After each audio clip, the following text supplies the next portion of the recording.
YouTube has many videos about made-up paranormal experiences, and some are pretty convincing and entertaining. And when it comes to choosing horror films about the paranormal, the selection is massive, and it takes channels like Horror Film Reviews from the Clown to guide ya. Now, when it comes to real-life possession, there's a few films that deserve your time. There's so much horror entertainment. But now I'm not here to entertain ya. I want you to listen to me about an experience I swear I witnessed. It was something so real, so deeply horrific. However, before you continue to listen, you need to understand a couple of things. What I'm going to share with you will remain with you. You might be shallow and sneak off and watch something less challenging, more unthreatening, and that's fine. You do what you want. The other point I must tell you is this.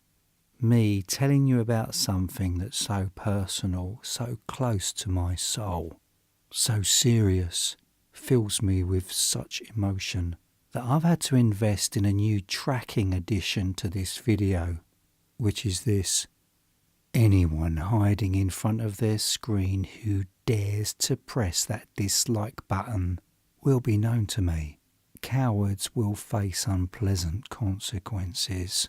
A soup spoon will be used to remove both eyes from their delicate sockets, and once dropped to the floor, my boots will squash and pop.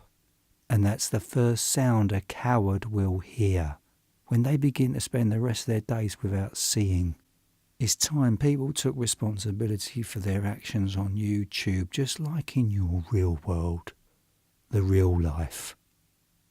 True horror that I witnessed started last year. During the night, my wife would jerk awake with a scream. The involuntary muscle spasms occurred just as my beautiful wife was drifting off to sleep. To help her out, I started to research the subject online, which, as you know, can open a can of worms. So many different opinions can drown you in absolute panic. I even wrote a 60-second story called Drive-By Possession. Then after I released my story, my poor wife's hypnic jerks became far more disturbing. I'd eventually fall asleep thinking she's finished her twitching and screaming. Then during that time when I'd almost be lost in deep dreams, I'd be woken up, not by my wife's expected muscle spasms and shouting, but now as I opened my eyes in darkness, I just knew my head was being repeatedly punched.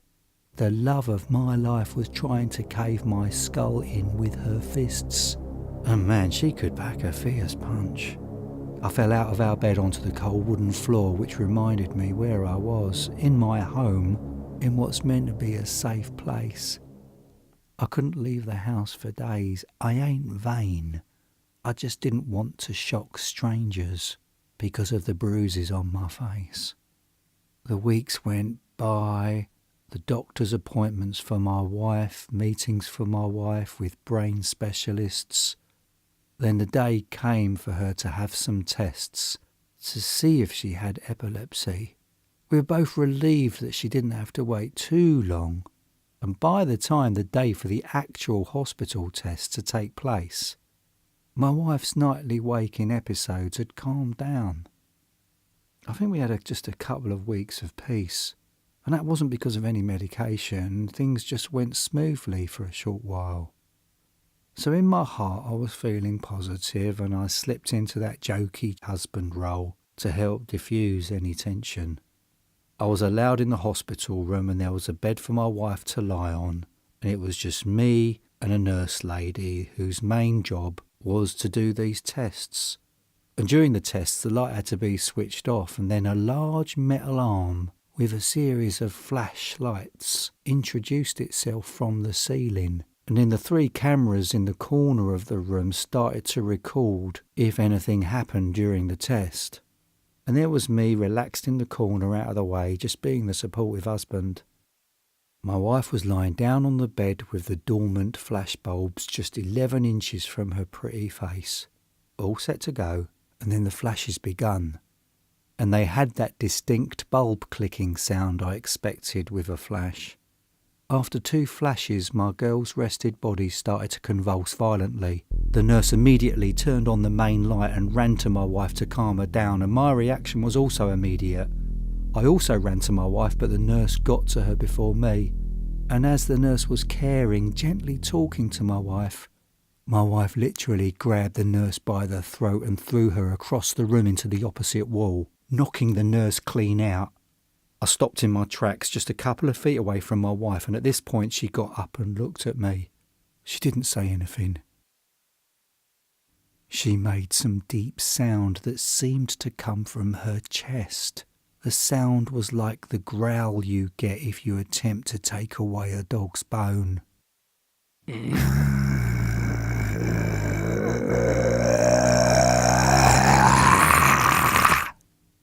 I'm telling you now, what I was looking at was not my wife. The energy she was directing at me without saying or moving was terrifying. I just didn't move. I don't know how long I was staring at her, and she was looking at me like it'll take nothing for her to remove my limbs. I remember just standing and staring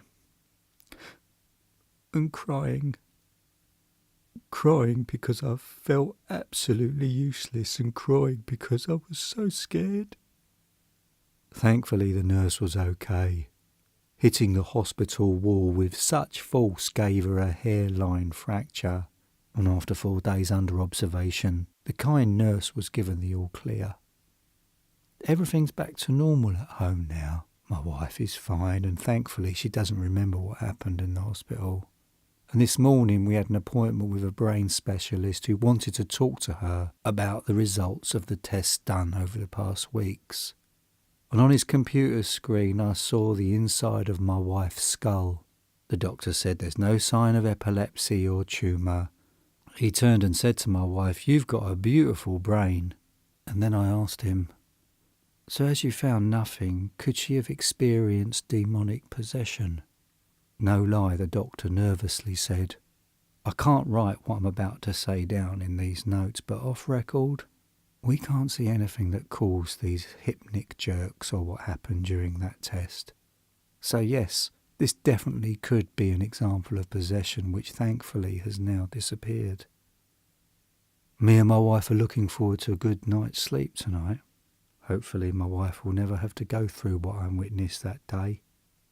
Seeing the one you love going through such hell was the most upsetting and terrifying thing I've ever seen in my life.